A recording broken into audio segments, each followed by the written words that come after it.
jours de la tenue des communales, le matériel électoral a déjà été acheminé vers les localités difficiles d'accès selon la CENI. Les électeurs peuvent d'ores et déjà vérifier leur nom sur la liste électorale auprès des Foukoutans. Il existe un différend sur la question de souveraineté sur les îles éparses. C'est ce qui est ressorti de la réunion de la commission mixte France-Madagascar qui s'est tenue hier. Madagascar fait actuellement l'objet d'une évaluation sur la mise en œuvre de la Convention de l'Union africaine sur la prévention et la lutte contre la corruption. Une délégation du Conseil consultatif de l'Union africaine sur la corruption est dans nos murs. Au plan international, l'Iran est toujours isolé du monde lundi, 48 heures après que les autorités aient bloqué l'accès à Internet en raison de manifestations violemment réprimées, ayant suivi l'annonce le 15 novembre d'une hausse du prix de l'essence. Au Mali, une attaque djihadiste cause la mort de 24 soldats de l'armée.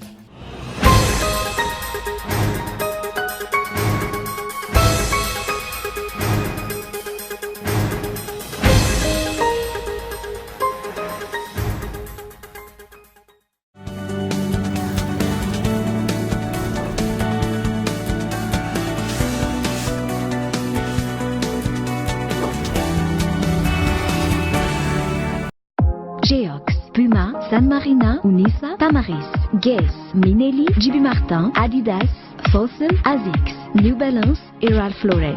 Boutique Le Coin des Marques, un grand choix de parfums, montres, sacs et chaussures de marque. Alors, venez découvrir notre boutique Le Coin des Marques, des articles de marque pour hommes, femmes et enfants. Le Coin des Marques à Faravouch, téléphone 033 71 848 68.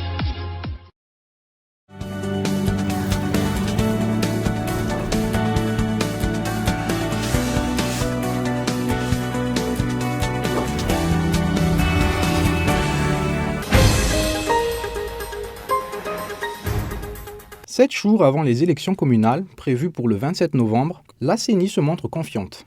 Selon elle, tout se déroule en effet comme il se doit. La répartition des bulletins uniques a par exemple commencé. Les communes les plus éloignées et les plus difficiles d'accès seront les premières à être livrées. Le district de Beruru devrait pouvoir recevoir ses bulletins uniques demain. Pour ce qui est de Marwansit, un bateau est parti aujourd'hui de Mananar. Malheureusement, pour Marlamb, il y a eu un contretemps. La CENI est toutefois en train de remédier au problème. Concernant le matériel nécessaire au bon déroulement de ces élections, celui-ci est également en cours de distribution. La CENI invite tous les citoyens à vérifier si leur nom figure bien sur ces listes électorales. C'est désormais faisable auprès de chaque Foukountan. Au sujet des listes électorales, la CENI a veillé à ce que celles-ci soient envoyées le plus tôt possible, partout dans Madagascar. Plusieurs Foukoutans les ont donc déjà en leur possession. Ainsi, les électeurs pourront vérifier la présence effective de leur nom sur ces listes. De quoi être plus serein jusqu'au jour J. La campagne électorale pour ces élections communales prendra fin ce lundi à minuit. Les résultats sont attendus pour le 14 janvier 2020 au plus tard. Il existe un différend sur la question de souveraineté sur les îles éparses. C'est ce qui ressort du communiqué conjoint publié hier à l'issue de la session de la commission mixte Madagascar-France par les délégations françaises et malgaches. Pour Madagascar, le différend porte sur le processus de décolonisation inachevé du pays conformément au droit international. Le chef de délégation malgache a réaffirmé la souveraineté de Madagascar sur les îles et les modalités d'application des résolutions pertinentes de l'Assemblée générale des Nations unies. Le chef de la délégation française a par ailleurs présenté les éléments fondant les bases juridiques et la licéité de la souveraineté française sur ces îles, conformément au droit international.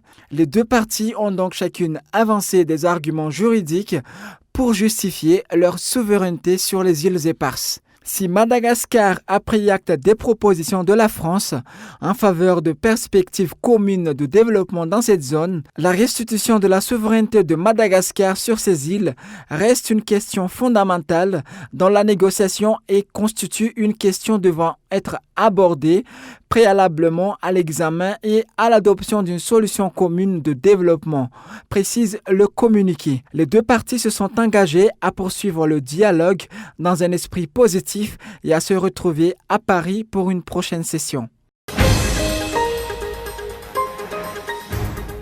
Les efforts déployés par Madagascar dans la lutte contre la corruption font depuis hier l'objet d'une évaluation du Conseil consultatif de l'Union africaine sur la corruption, ou CCU-AC. Une délégation de ce conseil consultatif, dirigée par son président Miaram Begoto, se focalise sur la mise en œuvre par Madagascar de la CUA-PLC, la Convention de l'Union africaine sur la prévention et la lutte contre la corruption. Pour le directeur général du Bianco, cette lutte s'avère primordiale pour attirer les investisseurs. De cette lutte dépend la venue des investisseurs étrangers à Madagascar. L'évaluation menée actuellement est l'une des garanties qui peut mettre le pays à la place où il doit être, d'autant plus qu'à l'heure actuelle, nous sommes à la recherche d'investisseurs qui pourraient financer les nombreux projets en cours. Il incombe au Bianco de donner une image positive du pays qui conforte que les investissements à Madagascar sont sécurisés.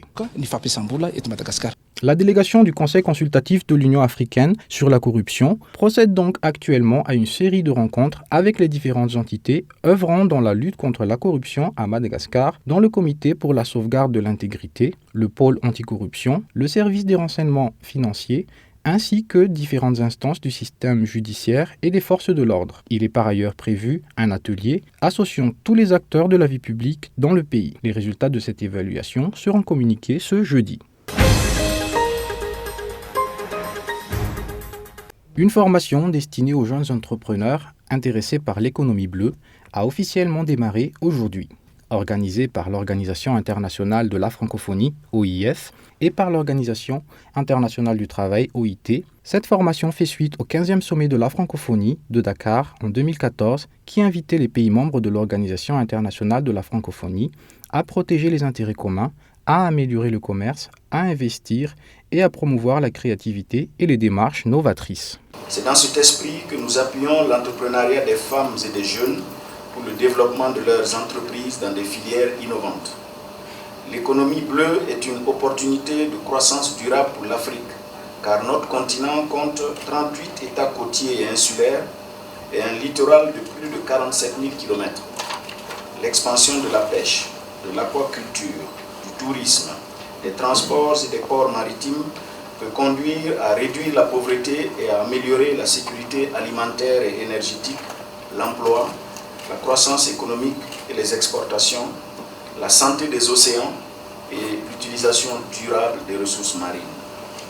La formation qui a débuté ce jour découle d'une collaboration entre l'OIF et l'OIT. Elle réunit une cinquantaine de jeunes de 5 pays de l'océan Indien.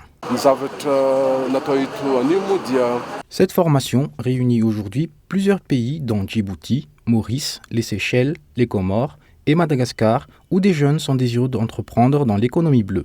Madagascar a un programme de gouvernement concernant l'entrepreneuriat. Nous incitons nos jeunes à s'ouvrir aux autres pour qu'ils puissent partager des compétences et voir comment ils pourront devenir plus tard des entrepreneurs puissants. Mais à l'heure actuelle, il s'agit d'abord de voir comment débuter dans ce secteur de l'entrepreneuriat. L'économie bleue s'étend à plusieurs secteurs d'activité, notamment l'exploitation des ressources maritimes, la production d'énergie nouvelle, le transport maritime, le tourisme et les loisirs. Peu de jeunes se sont investis dans l'entrepreneuriat à l'heure actuelle. À Madagascar, selon les chiffres de l'OIT, seuls 2% des jeunes avaient la possibilité de créer leur entreprise en 2016. L'attaché de défense de l'état-major de l'armée tanzanienne, colonel Ala Karini, ayant pour juridiction Madagascar, le Mozambique et les Comores, a rendu visite ce matin au chef de l'état-major de l'armée malgache. Le but est de renforcer les relations militaires entre Madagascar et la Tanzanie. Une formation pour les militaires en Tanzanie sera le premier pas dans ce sens. La Tanzanie souhaite que des militaires malgaches se forment dans leur école d'état-major. Elle dispose d'une école de guerre, le National Defense College. Nous enverrons des militaires pour y être formés. Elle demande aussi à ce que des militaires soient formés à l'académie militaire. Elle a les compétences en matière de maintien de la paix. Elle dispose d'un centre d'entraînement. Nous pouvons donc envoyer des officiers. Il y aura un échange de compétences au niveau de la marine des deux pays. La formation débutera en 2020 et durera 1 an. La Tanzanie œuvre actuellement pour le renforcement de la coopération entre les pays membres de la CAE, la Communauté d'Afrique de l'Est, et la SADC, la Communauté de développement d'Afrique australe.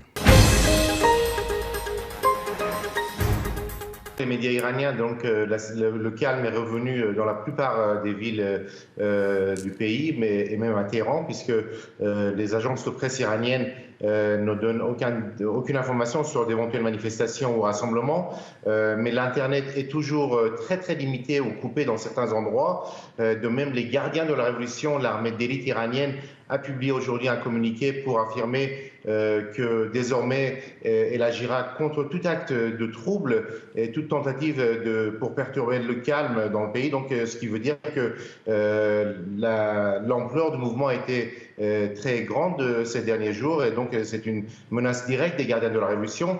De son côté, le chef du Basij, le corps des volontaires islamistes, a affirmé que la plupart des responsables, les meneurs de ces troubles ont été arrêtés ces derniers jours. Et selon le président iranien Hassan Rouhani, l'ensemble des personnes qui ont participé aux manifestations dans une centaine de villes iraniennes ne dépasse pas les 90 000 personnes.